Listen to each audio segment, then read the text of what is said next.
everybody, and welcome to another hair-raising, fun-filled, expeditious episode of Radiorama, where, as the name implies, I show you how to work on radios, as well as things like televisions, stereos, record players, anything that tends to run on vacuum tubes. And today we have a 1947 model Coronado 43 I can't remember, something or another, 5-tube radio set, also known colloquially as an All-American 5 with 5 tubes. Probably a floating hot chassis ground. Condition as far as working unknown. I'm going to do exactly what you're not supposed to do, which is immediately plug it in and see what happens. No pilot light, of course, so I'm not sure if anything's lighting up. I can't really see into the case. There's a cover.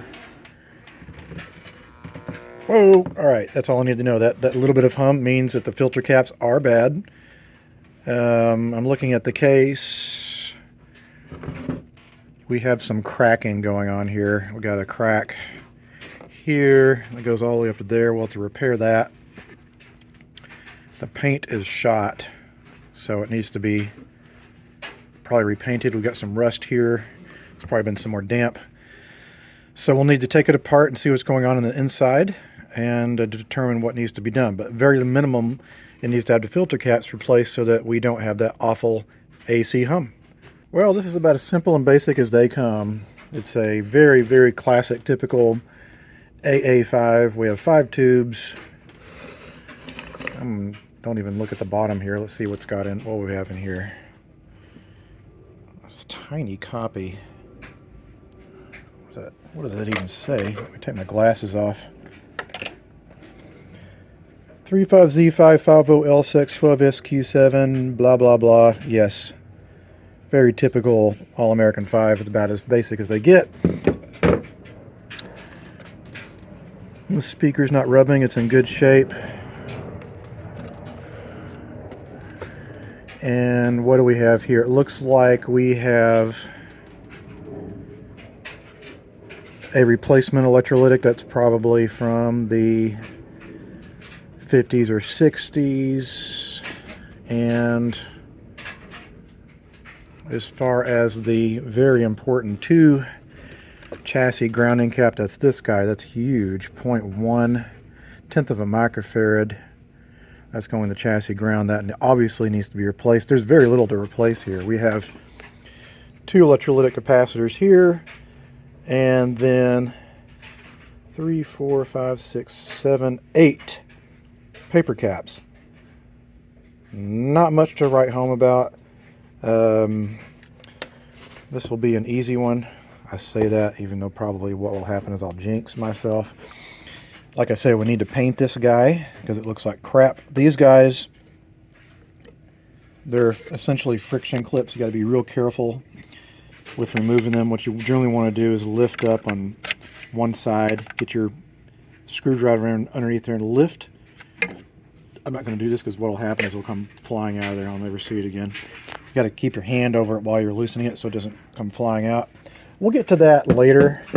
What I want to do first is replace the electrolytics and make sure that this is going to work before I invest some time into the cabinet. Generally what I try to do is get on the right track to where I know the set's going to be a success before I start doing the cosmetics, because if there's something catastrophically wrong, I'll hold off a little bit in case the worst comes down to worst and it's not repairable.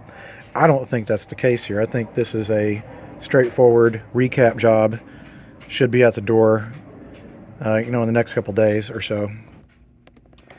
Alright, so we'll go ahead and replace the electrolytics. And I went ahead and clipped that guy out of here. It only has 2 values, a 50 and a 30 microfarad. Just going to put 2 50 microfarad caps in there. We have these 2 guys here. And you can see how convenient it is comparing how small they are compared to the old gigantic guy. And what I'm going to do is, get my soldering iron situated here. If you look here, that is the common negative, this black wire, for both of those values.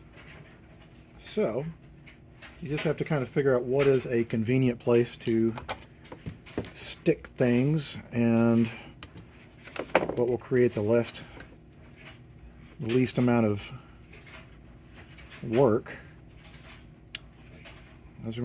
I soldered these two ends together, clip two sides.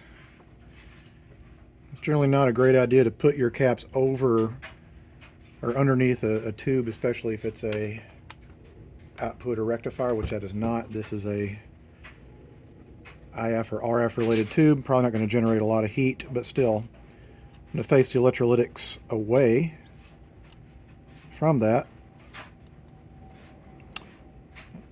and we'll let that cool and solidify. And so now we've got these two leads here. In fact, that one could almost reach there, but it's not. So we'll just clip one of the existing leads to one of the old electrolytic. Nip off a little bit for its lead. And we're going to make a little loop in the electrolytic here. Electrolytic's lead, rather. And then we're going to solder the electrolytic into place. And we got one more. So again, we'll measure, cut to length. You want to keep your leads as short as you possibly can. And then we will, in this case, wrap this around this lead, cinch it up, and solder into place.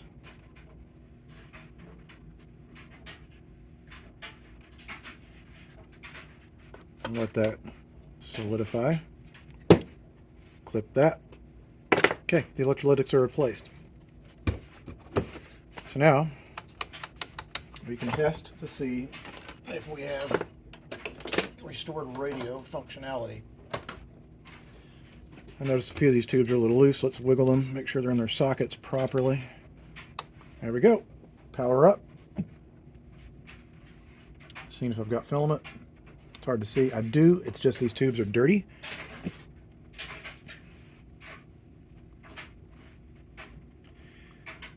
Takes a little bit of time. It's fine.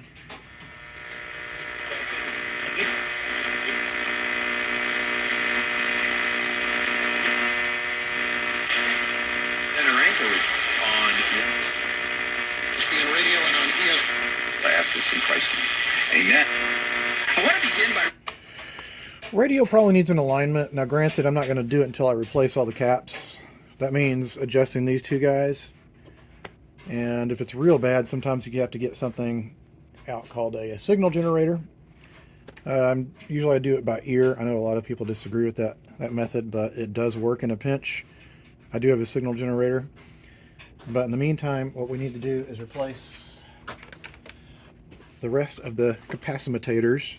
But since it is earlier in the day and I have essentially 48 hours for our next show, that could potentially be just enough time to prep, paint, and get this guy ready. I'm trying to think of what I should do here. I'm thinking about masking this off.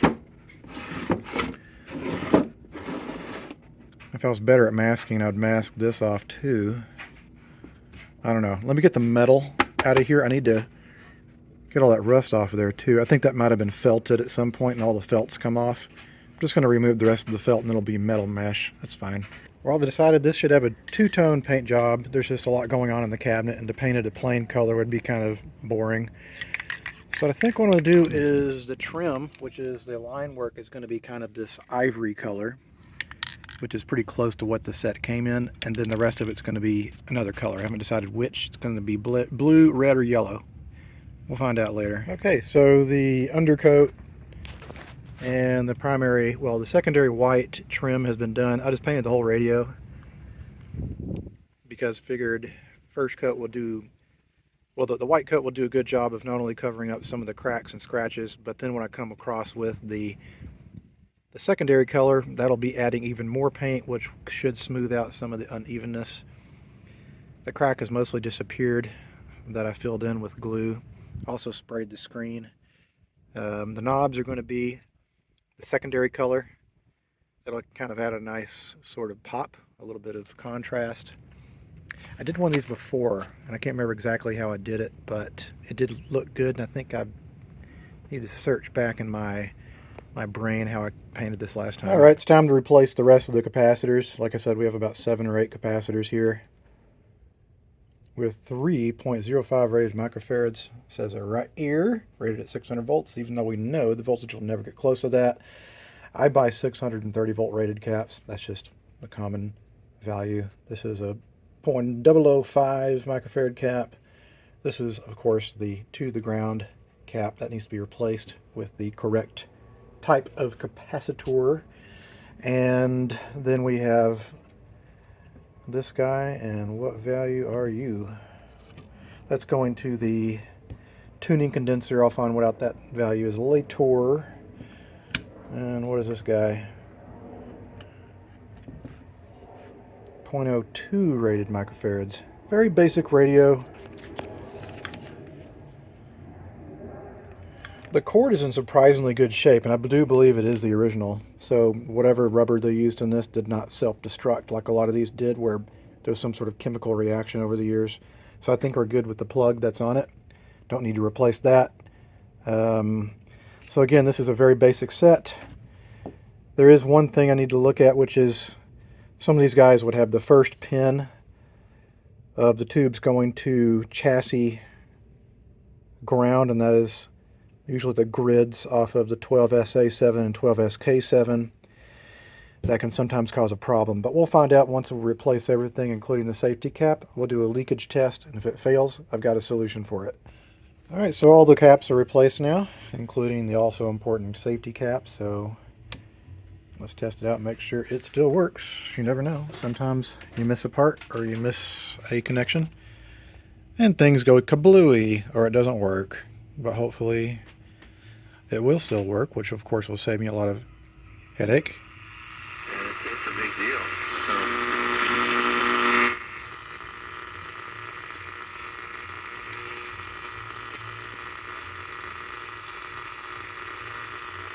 you know,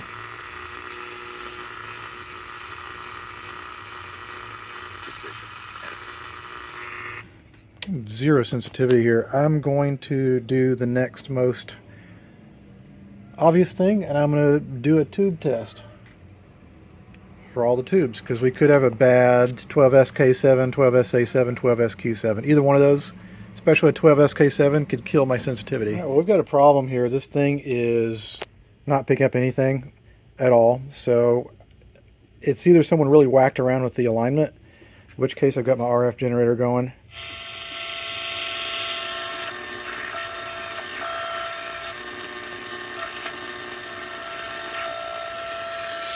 I can tell that's barely pulling in anything.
I also think that getting involved in a group for you that is parents of children that are mentally ill, like through NAMI or one of the organizations that offer those, would be a really good thing for you to understand other parents' experience, to be able to share, get ideas.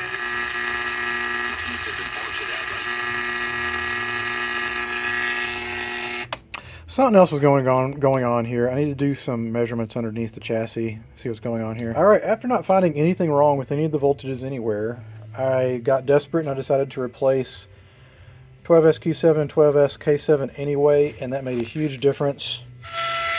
Read my home.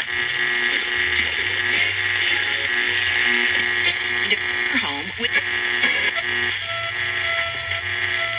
That said, I think it's a little bit out of alignment, so I'm going to again run my signal through here. Okay, everything's set up.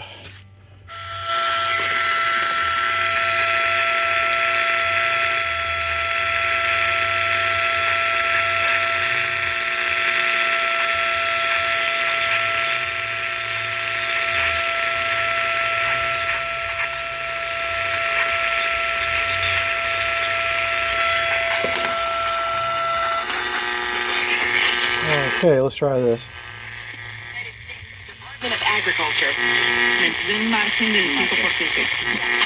/credit and get $75 towards your called Daily Grace offers a daily message of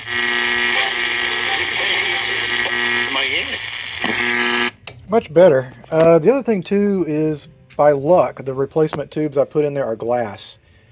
I've had a problem with some of the metal tubes causing an issue where their grids are grounded, and that in turn causes the metal of the metal tubes to become active as far as interacting with the chassis, and it will fail our leakage test. But with the metal tubes, I mean the glass tubes, they don't do so. I've got one more cap here to replace. This is in case someone hooks up a longer antenna, which I doubt they will, but you should replace it anyway. It's just as prone to be leaky and can cause issues, potentially with your reception. Replace that, then I'm going to clean this chassis, and because why not, there's a lot of dust bunnies on it. I'm going to check to see how my paint job is doing, and then we will proceed with doing some other things like cleaning the bearings here, cleaning the volume control, cleaning the tubes, get all this cigarette stuff off of there, and just finish the electronics. I'm not going to be able to finish the paint today. It's going to take a few days for that paint to harden up and solidify. Alright, well, it's been about 4 or 5 days and I've screened off, well, basically masked off the areas I want to mask off on this set. Now it's time to follow up with the red color. It's going to be difficult because I cut the crap out of my spray thumb, or spray finger, so we'll see what happens. I'm not going to film it because this finger hurts, so I need to concentrate. Alright, so cleaned everything up. Is it necessary? No, but I do it anyway. We're going to oil the bearings that are in the tuning condenser. There's some up here, and there's some back here. There's this little brass thing in the middle. There it's silent. It's nice and quiet. And there's no debris in between the fins, which is nice. This has already been oiled here. This looks fine. In fact, I didn't really hear any scratchiness in the volume. Try it anyway, just to make sure that we're all good there. I was going to check my plug. I don't see any cracks around the base of it, so we're in good shape there. And turn it on. There we go, we got filament. All the clean tubes are going to be easier to see now.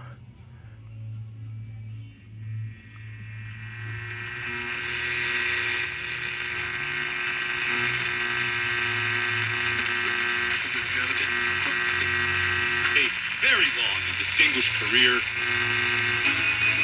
You're listening to Unlimited Grace. Ryan is continuing his study in the book of Romans. There's so much crap on AM these days. Anyway, it does work pretty well, and I'm going to take it over to our test rig to make sure that it passes safety. The only way it might not pass safety is if this guy, pin number 1, is going to cause an issue, but if there is an issue with it, I know how to solve it. Well, I failed big time. Simply put, not only did the masking not really work out, but I unfortunately didn't wait long enough for the paint to cure. I figured, as hot as it is out here, that the paint would have cured in maybe 2 or 3 days, but I was wrong. So that means I have the unpleasant task of stripping all that off, and that's going to mean dousing this with stripper and then putting it inside of a plastic bag for a few hours, so that hopefully not only the new paint, but the original paint's all got to come off. How freaking annoying. Plus I cut my finger, so I can't really touch the phone as easily. Okay, so I've been letting this sit and marinate in the goo in this bag for a while. I'm just seeing, looks like that finish is starting to come off. Might put some more on there. The nice thing about putting it in a plastic bag is that it doesn't evaporate, so you can let it sit in there for hours and hours and let the stripper do its work. Just be patient, otherwise you'll just find yourself making a huge mess. Alright, well this stuff's been, this radio's been sitting in this bag for about 3 hours, 4 hours maybe. I'm gonna have to get it out of here before I use my camera. I'm gonna get it all over the phone. Can't really film this because this is so sticky and gross, but you can see the finish is coming right off. It's really messy and gross. Anyway, you should wear gloves. I'm not. So I'm gonna try to remove the first application of the stripper. Come on, turn off now. Alright, well, most of that new finish came off along with part of the old finish.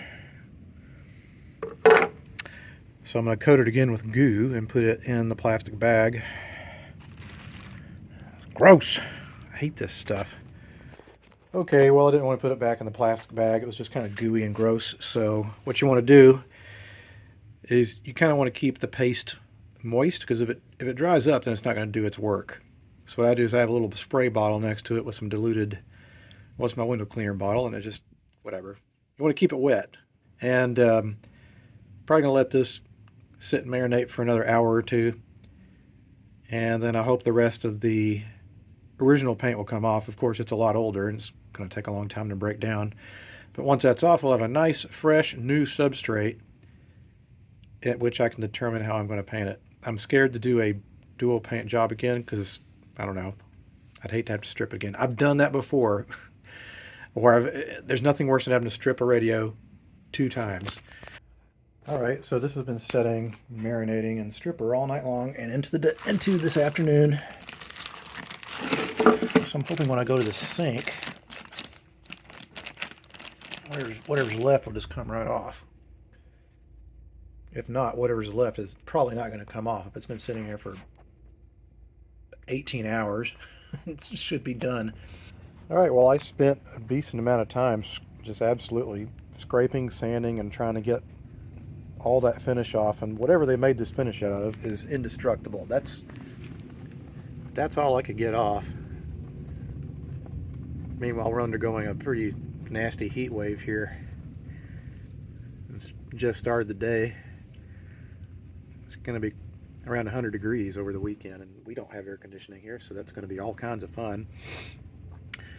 So I am going to go ahead and try to repaint this again. I think this time I'm going to play it safe and just make it a single color, just like that one over there. I'm trying to decide what color I should use on it. I'm going to go look at my collection of spray paint and make a decision. It might be blue, might be red, might be yellow, don't know. We'll go look. Okay, so got out my also trusty cardboard boxes. Now it's time to spray it. I've decided to use red. I had 4 painted red sets at our last show and they all sold. So now I have a deficit. And I have a lot of red spray paint. I'm going to use this. I never use this brand. Bear Flirt Alert Gloss. I don't know where they come up with these stupid names. I just realized something. I've got my good glasses on and my watch. I don't want to get paint on them. Alright, so I've mentioned in my few other videos. Get that water off there. What you want to do is make sure that you don't stay anywhere on the piece. You want to keep on moving. You don't want to sit there and go in one place and you'll get runs. I'm really hoping the 80-year-old paint that's on there that's left isn't going to interact, but given that it sat in stripper for almost a solid 24 hours and still would not come off even with sanding and washing the crap out of it, I think it's probably going to be fine. So here we go. Luckily, if this doesn't work, stripping new paint off is a lot quicker. Here we go. I only have about half a can left of this spray paint, so I'm hoping I have enough. I think I will. You get the idea. I'm not going to film all of it because it takes my concentration. Well, I used up almost the entire remainder of that can. think it was well worth it. What we've got here is essentially a mirror finish. And it's really hot out here, so I'm hoping that it's going to set real quick without getting any bugs or other shit that comes in there, because that's what always happens with my sets, is that some damn bug comes in there and gets all over it. I think I'm going to relocate it to up here, higher ground, away from dust, and I'm going to spray paint the knobs, which are over here. Alright, so we got the knobs and the screen in the front painted. I think that'll look pretty good. That'll kind of be a nice contrast to the super red color. This is another one I'm working on. I did this yesterday. It's not bad. I think I like this red better. Definitely has more orange. Lo and behold, it does not have any runs, and no bugs or dirt has gotten into the finish. That's amazing. That never happens. Hooray! Alright, now it's time to get back to the chassis, which is over here along with the other radio. This is the one I'm working on last night. And this is the chassis that goes into the one I just painted. And it looks like that the cord has somehow gotten to the garbage, so I need to pull that out. But what I'm going to do now is add an audio input feature, and that will enable us to run audio through the volume control. Probably what I'll do is I will put it... Hello, that just came loose. Need to check that soldering connection. We're going to install an isolation transformer here, and that'll run into the volume control. And then we'll run an audio line in the form of a 3.5 millimeter audio outlet, audio whatever. The heat is making me lose my mind. It's like 90-something degrees in the garage. I need to turn a fan on or something. Alright, so here we go. We're going to add the audio input feature. And what we're going to do is go into the top and the bottom of the volume control. I know this is the bottom of the pot, which is the negative, because if you look here, that goes to the combined negatives of the electrolytics right there. So obviously that's negative. That means the other side of the pot is your top of the pot, and it's going to a lot of different places, but this yellow wire, that's going to one of the IF transformers. So what we'll need to do is, after we run the audio input in, we need to clip that wire, and we will install a switch, and there'll be a wire, this wire, that goes from this connection to the back, and they'll have a tiny little micro switch in the back, and what that'll do is disconnect temporarily the radio signal, so that when we run the audio through, it'll be unimpeded. And we're going to run this 3.5 millimeter plug through the back. I need to drill a hole through the back of this chassis, the metal chassis, and then we'll need to make sure and file down the rough edges, make it nice and smooth. We don't want the cord to chafe on that the metal. Sometimes you can install a grommet also, but usually I use some glue to make sure that everything's going to be kind of secured in place. Almost forgot, I wanted to talk about this. I wanted to show this manufactured, so maybe it'd make more sense to some of you folks. This is an isolation transformer. The primary is 120 volts, which is the fat side here. Skinny side is the output. That's a secondary, which puts out 6 volts. So 120 in, 6 volts out. Now we're going to run the audio in reverse. So we have incoming audio this way, and we need to make sure and join our right and left channels together. So I have a pair of matching resistors. Values can be all over the place, 75, 100 ohms, whatever. So your right and left channel goes there. The primary side is where our audio goes into the top of the volume, well, the volume control. This is the top and this is the bottom. And when you start getting into sets that are made in the 30s, they have an automatic gain control feature. And this transformer, when it's a left-in circuit, can interfere with that and make the radio signal squeal really bad. So by adding this resistor and this cap, this will essentially shunt this transformer from the volume control. Well, as far as the AGC system, we don't want that to interfere. So I've roughened up both edges, or both surfaces. This and the bottom of the transformer. We'll use some super glue to glue it in place. The first things first, I need to drill that hole. I hate drilling holes, especially when it's through chassis that are relatively robust like this one. Well, this took more time than I care to admit. There were some issues I ran into.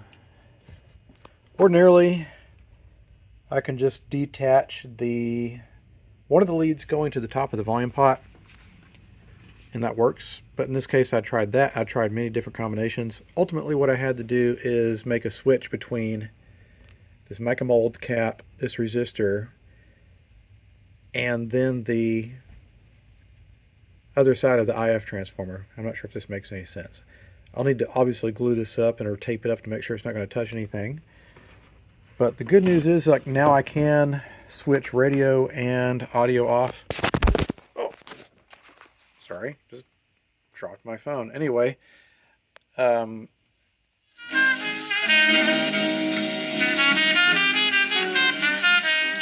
other problem I had was the cone, well, not the cone, but the voice coil was rubbing. And I was like, oh boy, how fun is that? But what you can sometimes often do is try to pull the front of the speaker in all the different corners to see if you can bend the cage just a little bit, ever so slightly, to tweak the centering of the coil, and you can remove that rubbing. I'd played with it for a while, was able to get it to stop, and now I'm playing some kind of quieter music, stuff that has higher frequency and less bass. Sometimes you can hear it rubbing a lot easier.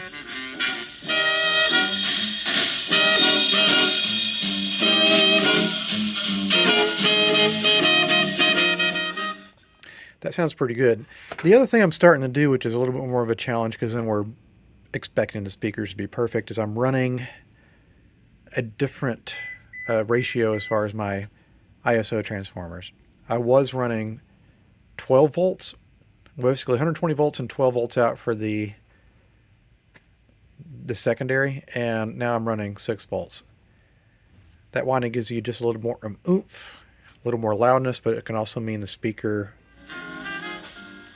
can be prone to more distortion if it's not in perfect shape. But we've got this all figured out.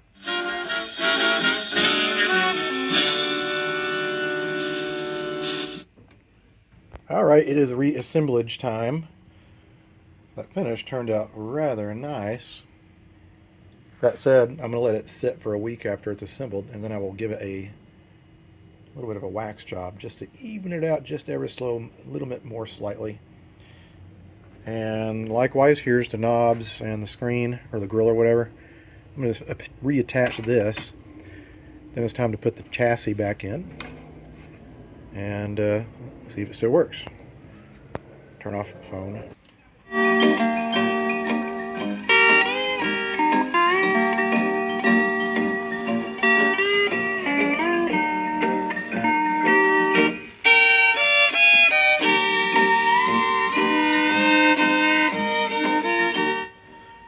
Alright, she is done. And what better way to finish it out with a sad old-fashioned country song. I'm actually, this is my last day at my current job before I go to another one. And I've been with some of these guys for a long time, and so I'll be sad to see them, but we're going to keep in touch. If any of you are actually watching, just know that I love you guys, and hopefully see you guys soon. But that concludes this episode of Radiorama, where I hope maybe you learned a thing or two, and maybe got inspired. Maybe you'll, if you haven't started, you'll want to learn how to work on radios yourself. I haven't been doing it that long. I've only been doing this for about 15 years. So there's people that do it an entire lifetime, and they still haven't figured it all out. And I know I will never figure it all out either. But anyway, thanks so much for watching. Until the next time something rolls across the workbench, which is immediately going to be another one of these radios. See you next time. Adios.